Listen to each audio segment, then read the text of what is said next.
우리에게 주시는 하나님 말씀은 신약 성경 에베소서 5장 33절입니다.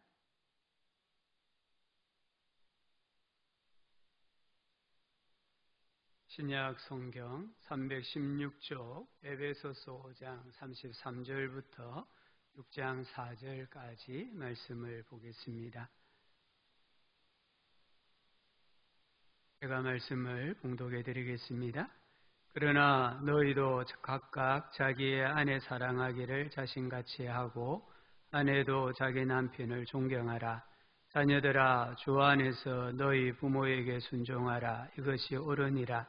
내 아버지와 어머니를 공경하라. 이것은 약속이 있는 첫 계명이니 이로써 네가 잘되고 땅에서 장수하리라.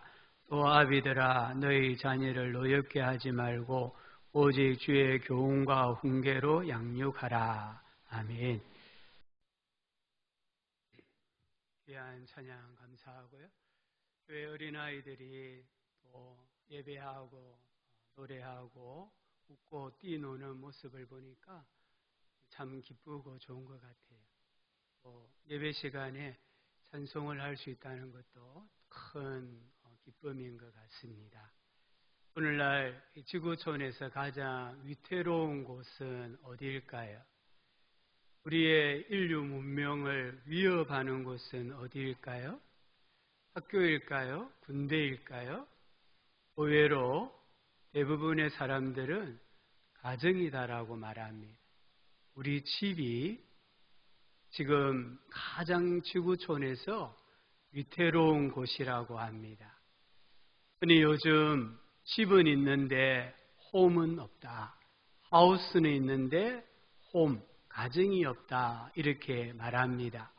우리 성도님들 가정은 어떻습니까? 이 남편과 자주 다투는 엄마에게 아들이 물었대요. 엄마는 연애 결혼했어? 중매 결혼했어? 엄마가 아들을 쳐다보면서 이렇게 말했대요. 사기 결혼했어. 꼭 우리 성도님들 중에도 연애 결혼하신 분도 계실 거고 중매 결혼하신 분도 계실 텐데요. 설령 사기 결혼했다 할지라도 속아서 결혼했다 할지라도 나는 연애 결혼했다 이렇게 생각하십시오. 그러면 인생이 훨씬 더 행복해지고 불행한 마음이 사라지게 되어 있습니다. 하나님께서 천지를 창조하시고 직접 디자인하신 공동체가 두 개예요. 교회와 가정입니다. 교회도 넓게 보면 가정이에요. 에베소서 2장 19절은 교회를 가리켜 교회 구성원들을 가리켜 하나님의 권속이다 했습니다. 하나님의 가정의 한 가족이다라고 말씀하고 계십니다. 가장 이상적인 교회와 가정은 가정 같은 교회이고 교회 같은 가정입니다. 5월 가정의 달을 맞이해서 우리가 이런 도전을 좀 받고 이런 거룩한 비전을 가졌으면 좋겠어요. 우리 가정은 천국 생활을 보여주는 모델 하우스가 되자. 인류의 문명을 위협하고 있는 이 세태 가운데 우리 가정은 천국을 세우는 모델 하우스가 되자. 이런 거룩한 도전, 비전을 품는 이 5월이 되기를 주의 이름으로 축복합니다. 오늘 말씀은 넓게 보면 5장 22절부터 6장 4절까지고요.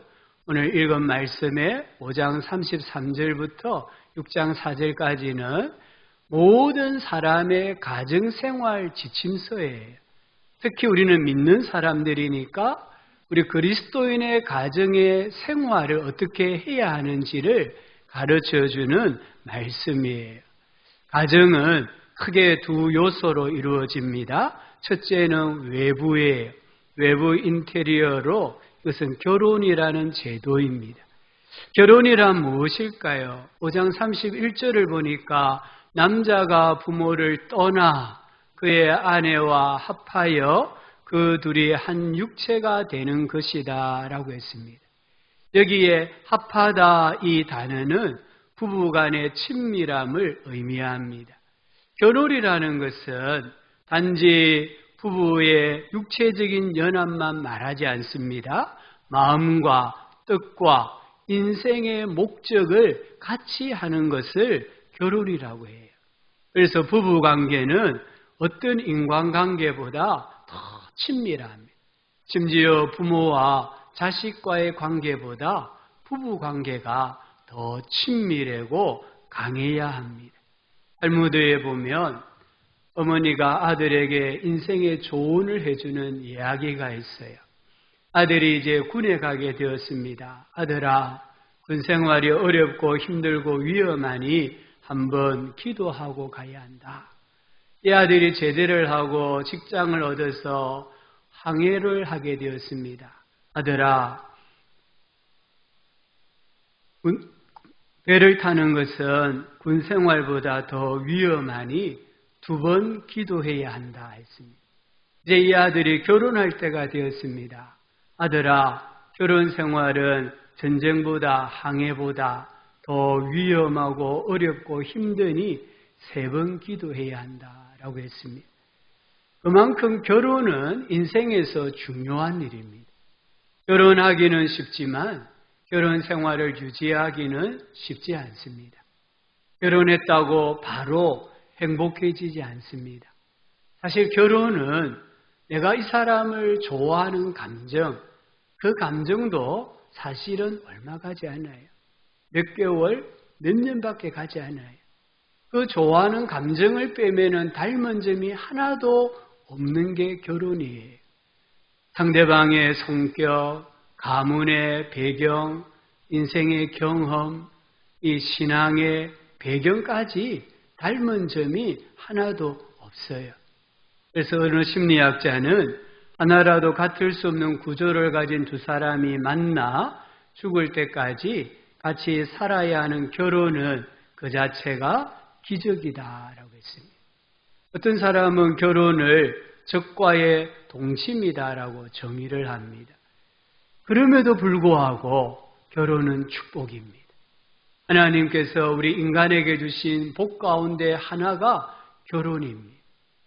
그럼에도 불구하고 결혼은 인생에 도전할 가치가 있는 모험입니다. 잠언 18장 22절은 아내를 얻는 자는 복을 얻고, 이 말이 무슨 말입니까? 결혼하는 자는 복을 얻고 이 말이잖아요. 여호와께 은총을 받는 자니라. 오늘 예배하러 오신 분들 중에 대부분은 결혼하신 분들이 그 결혼 생활을 끝까지 온전히 이루어 가시기를 축복합니다.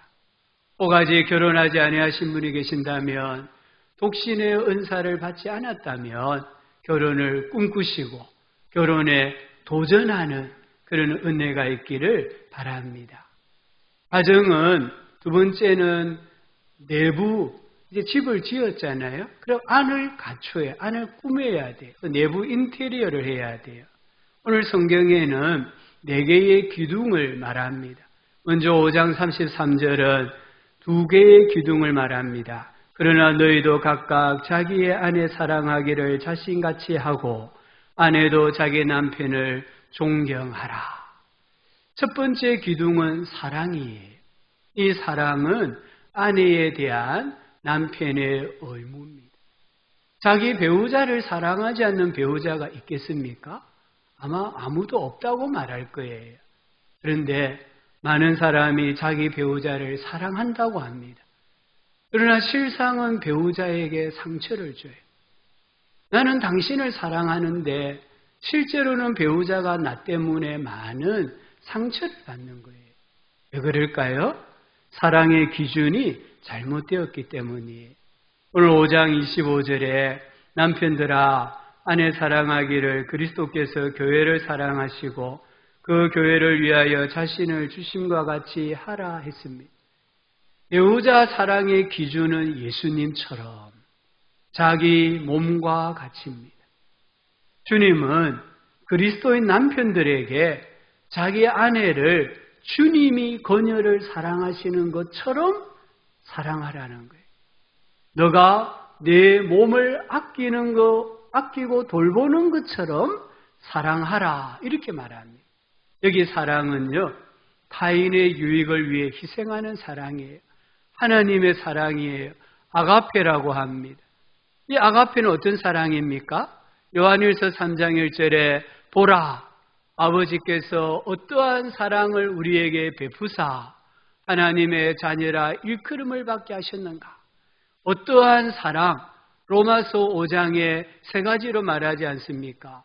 우리가 아직 연약할 때에, 우리가 아직 죄인 되었을 때에, 우리가 아직 하나님과 원수 관계로 있을 때에 하나님께서 우리를 사랑하신 거예요. 요한일서 4장 19절은 우리가 사랑함은 그가 먼저 우리를 사랑하셨습니다. 이와 같은 사랑으로 배우자를 사랑하셔야 돼요. 나의 배우자가 흠이 있습니다. 연약합니다. 부족합니다. 나와 관계가 좀 안 좋아요. 그런데 어떻게 하라고요? 먼저 사랑하라는 거예요. 그게 예수님의 사랑입니다. 오늘 5장 27절을 한번 보시면 자기 앞에 영광스러운 교회로 세우사 이런 말씀이 나옵니다. 주님이 교회를 사랑하시는 목적입니다. 주님이 왜 이토록 교회를 향하여서 무조건적인 사랑을 베푸시는가? 나에게 무조건적인 사랑을 베푸시는가? 그 이유와 목적이 무엇이라고 말씀하십니까? 자기 앞에 영광스러운 교회로 세우사. 예수님은 영광스러운 분이세요. 예수님은 아름다운 분이세요. 근데 교회가 초라하고 성도가 초라하면 되겠습니까? 영광스러운 예수님 옆에 교회를 영광스럽게 세우고 성도를 빛나는 존재로 세우기 위해서 예수님이 하셨던 일은 사랑이라는 거예요. 아가페적인 사랑을 베풀어 주신 겁니다. 정말 배우자가 내 인생의 아름다운 존재, 빛나고 영광스러운 존재가 되기를 원하신다면 배우자를 주님이 사랑하시는 것처럼 사랑하셔야 됩니다. 자기 몸을 아끼고 돌보는 것처럼 배우자를 아끼고 돌보셔야 됩니다. 자기 배우자를 막 대하는 사람은요, 그 사람 역시 다른 사람에게 막 대하는 대우를 받아요. 우리가 사랑하는 사람을 아끼고 존중하고 사랑하면 그 사람이 내 인생에 빛나는 존재가 됩니다. 어느 파티에 부부가 동반하는 초대를 받았어요. 남편은 턱시도를 차려입고 머리를 꾸미고 잘 갖췄는데 함께 가야 될 아내가 화장도 안 하고 몸빼 입고 간다고 하면 누가 부끄러움을 당하겠습니까? 아내입니까? 아닙니다. 그 아내를 데리고 남편이에요. 그와 같이 정말 내가 배우자가 내 인생에 빛나는 존재, 영광스러운 존재가 되기를 원한다면 그 배우자를 예수님이 사랑하시는 것처럼 사랑하셔야 됩니다. 아담이 하와를 보고 뭐라고 말했습니까? 이는 내 뼈 중에 뼈요, 살 중에 살이다. 네가 내다. 이렇게 고백한 거예요. 그래서 오늘 말씀에도 보면은 31절에 그 둘이 한 육체가 되었다. 우리 인생의 만족, 행복, 건강은 함께 해야 가치가 있고 의미가 있습니다. 우리 성도님들 가정에서 예수님처럼 사랑하는 사랑의 기둥이 견고하게 세워지기를 주의 이름으로 축복합니다. 두 번째 기둥은 존경입니다. 남편에 대한 아내의 의무입니다. 개역 성경에는 경외라고 표현을 했습니다. 우리 성경은 개정을 하면서 존경이라는 단어를 쓰고 있어요. 이 존경, 경외는 권위에 대한 인정입니다. 5장 23절은 남편을 아내의 머리라고 했습니다. 머리는 독재자, 통치자 그런 말이 아닙니다. 가정의 모든 일의 책임자가 누구냐? 남편이다. 이런 의미입니다. 믿음의 조상 아브라함, 그가 아브라함이 될 수 있었던 것은 첫째는 하나님의 은혜요. 둘째는 아내 사라가 있었기 때문입니다. 사라가 아브라함과 함께 살면서 행복했을까요? 불행했을까요? 우리는 성경만을 쭉 보면은 사라는 제가 생각할 때 행복했던 시기보다는 스스로 불행하다고 생각했던 시기가 훨씬 많았을 거예요. 한번 지도를 보실래요? 지도 한번 띄워주세요. 여러분이 보실 때에 왼쪽 제일 끝에 보면 우르라는 지역이 있어요. 이 우르라는 지역은 아브라함 시대의 메소포타미아 문명이 바른 지역. 그러니까 정말 화려하고 정말 찬란한 곳이 우르였어요. 이 우르에서 살고 있었는데 아브라함의 아버지가 어느 날 갑자기 우리는 하란으로 간다 해서 중간쯤에 있는 1000km를 가게 됩니다. 이때 아브라함은 아버지가 가니까 또 따라갑니다. 하란에서 잘 머물고 있는데 아버지가 죽었습니다. 그러니까 하나님을 말하면서 우리는 가나안으로 가면서 또 600km를 또 내려옵니다. 가나안에서 또 살고 있는데 가뭄이 들었어요.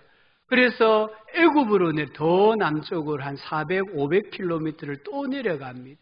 이 애굽에 가서는 바로 왕에게 아내를 누이라고 속여요.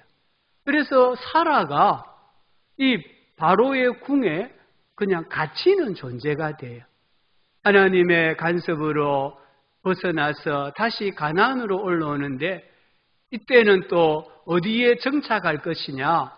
조카 롯에게 양보를 해버립니다. 그래서 조카 롯은 정말 에덴 동산과 같은 그런 곳에서 살고 아브라함과 사라는 광야 생활을 해요.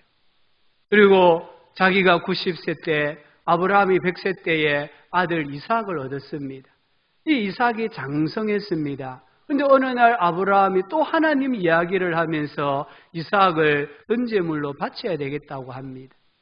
그리고는 이 어머니가 아들에게 작별에 키스할 시간도 안 주고 새벽 일찍 아들을 데리고 모리아 산으로 올라갑니다. 그 사람이 아브라함이에요. 이 아브라함을 남편으로 둔 사라의 마음이 어떠했겠습니까?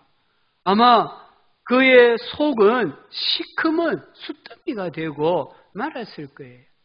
아마 이혼을 생각했다고 하면 10번도 더 했을 겁니다. 그런데 성경을 보십시오. 베드로전서 3장 6절에 사라가 아브라함을 뭐라고 부릅니까? 주라 칭하며. 이런 남편을 사라가 부를 때에 주님 이렇게 불렀다는 거예요. 이 말은 무슨 말입니까? 끝까지 아브라함을 존경했다 이 말입니다. 자기에게 정말 누이라고 속이고 자기에게 엄청난 역경과 시련과 아픔을 주는 이 남편을 끝까지 존경했다는 거예요. 그래서 아브라함이라는 인물이 탄생할 수 있었습니다. 사랑하면 다 주고 싶어집니다. 근데 존경하면 아무리 흠이 있어도 사랑하고 용납하고 변호해 줍니다. 배우자가 실패할 때 있습니다. 좌절할 때가 있습니다. 내 눈에 못난이로 보일 때가 있습니다. 그때에 비난하면 안 된다는 거예요. 비판하면 안 된다는 거예요. 내가 비난하지 않고 비판하지 않아도 내 남편이 배우자가 밖에 나가면 그 실패와 좌절 때문에 사람들이 비난하고 가십거리로 삼는 거예요. 배우자를 불쌍히 여기는 마음을 가지세요. 배우자를 긍휼히 여기는 마음을 소유하십시오. 그럴 때에 우리는 가정에 존경이라는 기둥을 세워가실 수가 있습니다. 배우자를 사랑하고 존경하기 위한 팁을 제가 몇 가지 드릴게요. 하나는 배우자의 어린 시절을 공유하십시오. 대부분 결혼하셨습니다. 지금까지 살아오면서 혹시 배우자의 어린 시절, 청소년 시절을 들려준 적이 있습니까?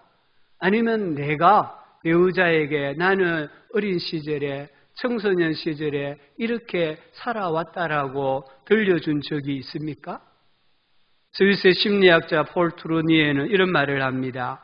배우자의 어린 시절과 사춘기 시절의 이야기를 들어주지 않고 남편이나 아내를 이해한다는 것은 헛된 일이다. 이 한 주간에 가정에 돌아가셔서 배우자에게 또는 자녀들에게 나의 어린 시절, 청소년 시절 이야기를 한번 들려주십시오.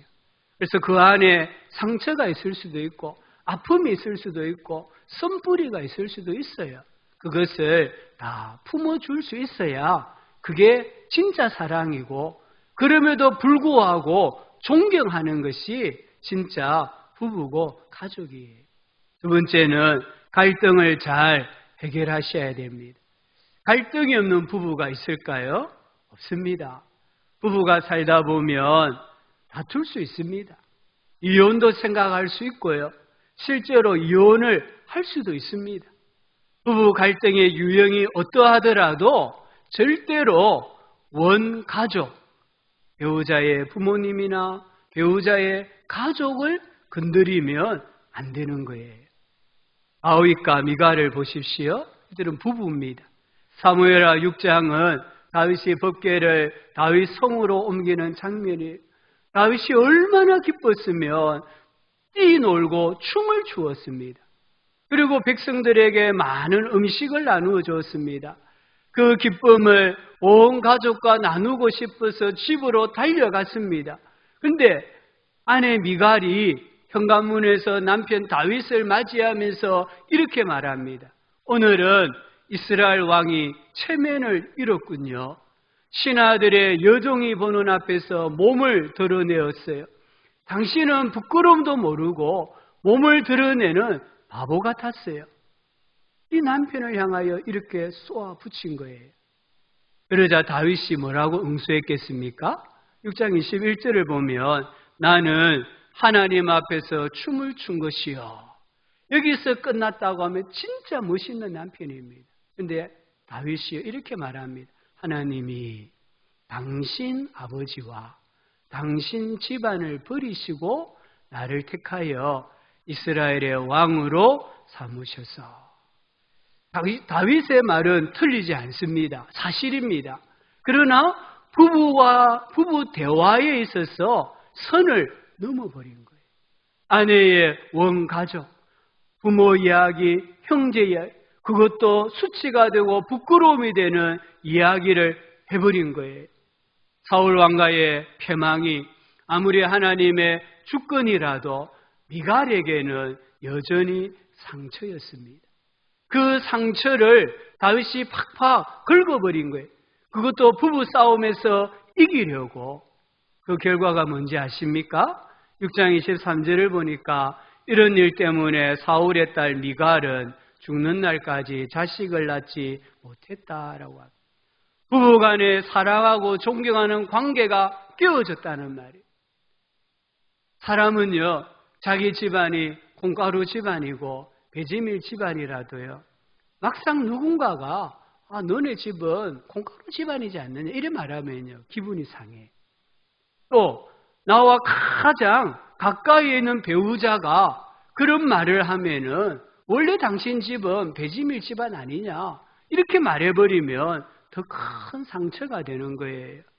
부부가 갈등하고 다툴 수 있습니다. 그러나 상호간에 절대로 넘어서서는 안 되는 선을 정해놓아야 파국을 막을 수가 있습니다. 우리 성도님들 이 한 주간에 한번 모여서 가족이 모여서 우리 가족들이 의견이 다 다를 수 있고 다툴 수도 있는데 그러는 중에서 우리가 절대로 해서는 안 되는 말이 뭐가 있을까? 한번 의견을 모아보시고 가정의 지침서로 삼으시면 좋겠어요. 첫 번째는 배우자는 배우자에게 이런 고백을 할 수 있어야 돼요. 나는 당신을 만나서 내 인생의 상처가 치유되었어요. 혹시 이런 고백을 들어보신 분이 계십니까? 배우자가 나는 당신 때문에 당신과 결혼을 해서 내 과거의 상처가 치유가 되었습니다.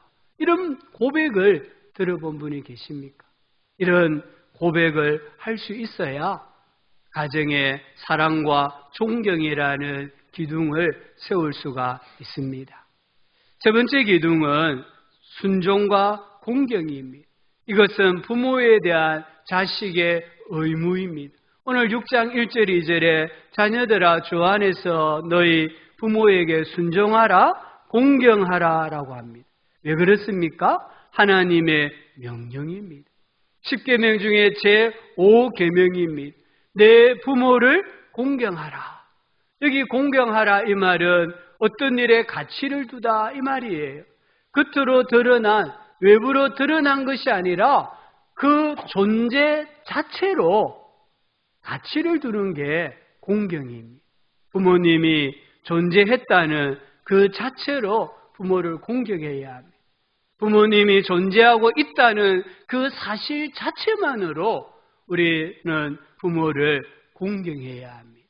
이것은 약속이 있는 첫 계명입니다. 첫 계명이란 말은 사람과 관련된 계명 중에서 첫 번째이고 가장 중요한 계명이라 이런 뜻입니다. 6장 3절은 약속의 내용입니다. 이로써 내가 잘되고 땅에서 장수하리라. 여러분, 자녀들이 정말 이 땅에서 하는 일마다 잘되고 인생을 오랫동안 기쁘게 살아가기를 원하신다면 부모를 공경하게 만드셔야 돼요. 자녀가 부모를 공경하지 않으면 공경하게 만드셔야 돼요. 그래야 그 자녀가 하나님께 복을 받습니다. 자녀가 부모를 함부로 대해도 내버려 두는 것은 자녀의 인생을 망치는 길이라는 것을 기억하셔야 됩니다. 네 번째 기둥은 양육입니다. 이건 자식에 대한 부모의 의무입니다. 오늘 6장 4절에 아비들아 너희 자녀를 노엽게 하지 말고 오직 주의 교훈과 훈계로 양육하라. 성경은 부모에게 자녀를 노엽게 하지 말라라고 했습니다. 노엽게 하다 이 말은 분노하다, 학대하다, 인격적으로 무시하다 이런 뜻입니다. 우리 부모님들은 이런 마음을 가지고 있어요. 은근히 내가 부모라는 권위를 내세웁니다. 또는 내가 자녀를 위해서 이만큼 희생했으니까 자녀에게 함부로 대해도 된다라는 그런 인식을 대부분 가지고 있어요. 그러나 성경은 어디에도 부모가 자녀를 무시하거나 마음을 아프게 해도 된다는 말씀이 없습니다. 혹 자녀가 실수하고 잘못했을 때라도 자녀가 부모를 여전히 사랑하고 신뢰하고 존경할 수 있도록 훈계를 해야 합니다. 성경은 부모에게 주의 교훈과 훈계로 양육하라고 합니다. 부모님들은 자녀를 자신의 생각이나 바람, 대리만족이 아니라 하나님 말씀으로 양육하셔야 돼요. 이 자녀 양육의 방법과 목표는 신앙입니다. 아무리 내가 자녀를 훌륭하게 키웠다 할지라도 그 자녀가 하나님에 대한 신앙을 잃어버리면 인생의 전부를 잃어버리는 것과 같은 거예요. 히브리서 11장은 믿음장입니다. 아벨로부터 이런 모를 신앙인의 믿음을 이야기합니다. 이 중에 부모와 자식을 함께 이야기하는 인물이 있어요. 누구일까요? 모세와 그의 부모입니다. 히브리서 11장 23절은 모세의 부모 신앙입니다. 믿음으로 모세가 났을 때 그 부모가 아름다운 아이임을 보고 석 달 동안 숨겨 왕의 명령을 무서워하지 아니하였으며, 왕의 명령을 무서워하지 아니하는 것이 부모의 신앙이었어요. 그리고 11장 24절부터 29절은 모세의 신앙인데 그 중에 27절을 보면 믿음으로 애굽을 떠나 왕의 노함을 무서워하지 아니하고 고 보이지 아니하는 자를 보는 것 같이 하여 참았으며, 모세의 부모에게 있던 신앙, 왕의 명령을 무서워하지 않은 신앙이 모세에게도 있었다는 거예요. 근데 모세는 우리가 아는 것처럼 애굽의 궁에서 살았습니다. 애굽의 학문과 학술을 배운 사람이 모세예요. 근데 어떻게 모세에게 부모의 신앙이 있었을까요? 성경에 보면 모세가 젖 먹일 때 우리나라라면 4살 또는 많게는 5살까지 누가 키웠습니까? 어머니 요게벳이잖아요. 어머니가 모세에게 젖을 먹이면서 히브리인의 신앙 교육을 시킨 겁니다. 여호와 하나님에 대한 신앙을 가르친 거예요. 단순히 성경 지식을 가르쳤다고 생각하면 안 돼요. 성경 지식뿐만 아니라 하나님을 믿는 사람은 어떤 사람이어야 하는지를 가르쳤다는 거예요. 이야기로 들려줬다는 거예요. 그래서 그 이야기가 각인이 되어져서 모세가 장성했을 때에 어머니 아버지 신앙처럼 왕의 노함을 무서워하지 아니하고 보이지는 아니하지만 살아계시는 하나님만을 두려워하고 그 하나님을 섬기는 인물이 되었다 이 말입니다. 신약에 디모데가 나옵니다. 디모데후서 1장 5절에 내 속에 거짓이 없는 믿음이 있음을 생각합니다. 바울이 볼 때 디모데에게는 거짓이 없는 믿음이 있었어요. 근데 이 믿음은 먼저 내 외조모 로이스와 내 어머니 유니기의 속에 있더니 내 속에도 있는 줄을 확신하노라. 할머니, 외할머니 로이스에게 있던 거짓없는 믿음이 어머니 유니기 속에 있었고 그 어머니의 믿음이 아들 디모데에게까지 이어졌다는 겁니다. 이게 우리가 주의 교훈과 훈계로 자녀를 양육해야 될 이유예요. 몸에 밴 어린 시절이라는 책이 있습니다. 이 책은 혹 지금 자녀를 양육하고 계시는 분이 있으면 꼭 한번 읽어보셔야 돼요. 이 책의 내용은 이래요. 우리는 한때 어린 시절을 거쳤다. 그리고 우리는 이 어린 시절에 우리를 대하던 부모의 태도를 몸에 익혔다. 이래야 우리의 몸에 배게 된 어린 시절은 지금도 우리 안에 살아 있으면서 성인으로서 우리 생활에 영향력을 행사하고 회방을 놓는다. 아주 무서운 말씀이에요. 내가 성인이 되었는데 이렇게 행동하고 생각하고 살아가는 것은 어릴 때에 부모가 나를 대하던 태도요 방식이었다는 거예요. 어린 시절에 부모가 나에게 대했던 그 모습이 살아있는 거예요. 내 안에 지금 살아있는 거예요. 그래서 내 인생에 긍정적인 영향을 끼치기도 하고 내 인생을 불행하게 만드는 회방자가 되기도 한다는 거예요. 그래서 우리 부모님들은 자녀들을 노엽게 하시면 안 돼요. 주의 교훈과 훈계로 양육하셔야 됩니다. 이렇게 하기 위해서는 창조주 하나님의 시점, 관점에서 자녀를 보셔야 돼요. 부모는 자녀의 삶의 주인공이 아닙니다. 부모는 조연입니다. 하나님의 관점에서 여러분 자녀를 보셔야 돼요. 시편 127편 3절에 보라 자식들은 여호와의 기업이요 태의 열매는 그의 상급이로다. 하나님께서 자식을 뭐라고 말합니까? 여호와의 기업이다. 하나님의 소유라고 했습니다. 그리고 그 소유를 부모님들에게 상급으로 주셨다고 해요. 먼저는 하나님의 소유입니다. 스바냐 3장 17절은 하나님이 우리 자녀를 바라보시는 모습이에요. 너희 하나님 여호와가 너희 가운데 계시니 그는 구원을 베푸실 전능자이시라. 그가 너로 말미암아 기쁨을 이기지 못하시며 너를 잠잠히 사랑하시며 너로 말미암아 즐거이 부르며 기뻐하시리라 하리라. 이게 하나님이 우리 자녀를 바라보시는 마음이고 느낌이에요. 하나님은 어떻게 우리 자녀를 바라보십니까? 우리 자녀들 안에서 큰 기쁨을 취하시는 분이세요. 우리 하나님은 사랑으로, 당신의 사랑으로 우리 자녀들의 영혼을 고요하게 잠잠하게 하시는 분이세요. 우리 하나님은 당신이 노래하면서 우리 자녀들을 바라볼 때 너무너무 기뻐하시는 거예요. 그런데 우리는 자녀들을, 자식들을 어떻게 바라보고 계십니까? 하나님이 우리 자녀들을 바라보는 그런 관점으로 우리는 자녀들을 바라보셔야 돼요. 모세 이야기 조금 더 해볼게요.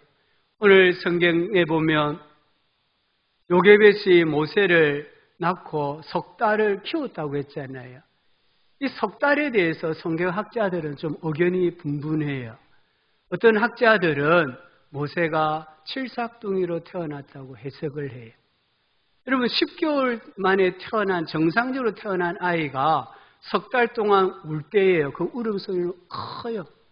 울음소리를 어떻게 이렇게 숨길 수 있겠어요? 못 숨겨요. 다 퍼져나가게 돼 있어요. 그래서 이 석 달을 모세가 7개월 만에 태어났다 이렇게 봐요. 미숙아로 태어났다는 거예요. 근데 그 아이를 어머니 요게벳이 볼 때 뭐라고 합니까? 아름다운 아이임을 보고. 물론 어머니의 눈에 모든 자녀들은 다 아름답게 보여요. 근데 여기서 요게벳은 하나님의 관점으로, 하나님의 시각으로 모세를 보았다는 거예요. 그러니까 이 아이가 비록 미약하고 미숙하지만 너무 아름답게 보이는 거예요. 그래서 석 달 동안 온전한 생명이 될 때까지 그가 키웠다는 거예요. 오늘 우리는 자녀를 어떻게 바라보고 계십니까? 창조주 하나님, 구원자 하나님의 시각으로 우리 자녀들을 바라보실 수 있기를 바랍니다. 이주일 씨 아시죠? 우리 아마 어른들은 다 아실 거예요. 못생겨서 죄송합니다. 이 한마디로 우리나라 코미디계의 스타가 되었잖아요. 이분이 잘 나갈 때는요, 하루에 집 한 채 살 수 있는 돈을 벌었대요.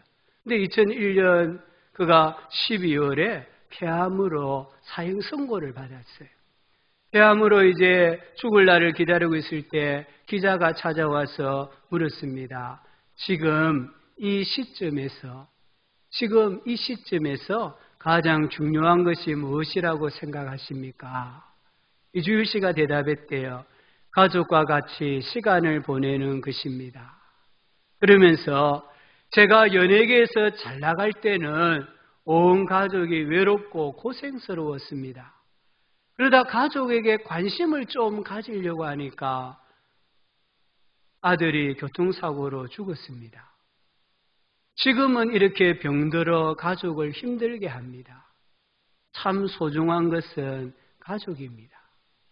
이주일 씨는 이 사망 선고를 받고 임종을 기다리면서 자기 인생의 가장 소중한 것은 가족이라는 걸 깨달았다는 거예요. 그런데 너무나 늦게 깨닫고 말았습니다. 지금 지구촌에서 가장 위태로운 곳, 인류의 문명을 위협하는 곳은 가정입니다. 우리 집입니다.